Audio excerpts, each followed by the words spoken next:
September నుంచి Jaganmohan Reddy bail పైన బయట ఉన్నటువంటి విషయం అందరికీ తెలిసిందే. జగన్మోహన్ రెడ్డి సో ఇప్పుడు కోర్టుకు వేలాయే జగనన్న మరి ఎప్పుడు వస్తున్నావు అని చెప్పేసి సిబిఐ కోర్టు అడుగుతా ఉంది. సో ఇప్పుడు మనం చూస్తే కనుక అంటే మరి రేపు జగన్మోహన్ రెడ్డి అక్రమాస్తులకు సంబంధించినటువంటి కేసులో కోర్టుకు రాబోతున్నారు.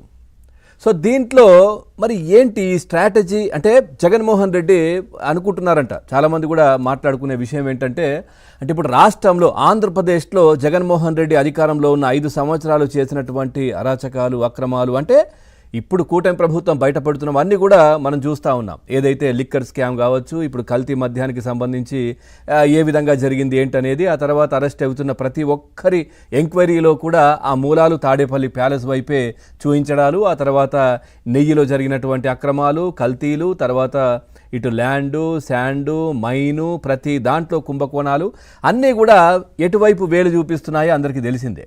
సో ఈ నేపథ్యంలో ఇదంతా నాకెందుకు, ఇక్కడ సిట్టు తర్వాత సిబిఐ సిట్టు ఆ తర్వాత చంద్రబాబు నాయుడు గారు నన్ను వదిలేలా లేరు. సో ఈ రాష్ట్రంలో ఉంటే ఇట్లాంటి పరిస్థితే ఉంటుంది, ప్రతిదీ ఏదైనా కానీ నాపైపే వస్తుంది అని అనుకుంటున్నారేమో.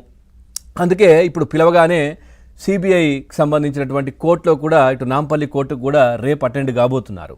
సో ఇంతకాలం మనకు తెలిసిందే, నేను అధికారంలో ఉన్నాను, నేను కోర్టుకు వస్తే చాలా ప్రజాధనం ఖర్చు అవుతుంది, ఆ తర్వాత సమయం వృధా అవుతుంది, ఇవన్నీ కూడా చెప్పినటువంటి పులివెందుల ఎమ్మెల్యే గారు, ప్రస్తుత పులివెందుల స్వయం ప్రకటిత ప్రతిపక్ష నేత పులివెందుల ఎమ్మెల్యే గారు జగన్మోహన్ రెడ్డి గారు రేపు ఇటు కోర్టుకు హాజరు కాబోతున్నారు. గతంలో చాలా చెప్పారు.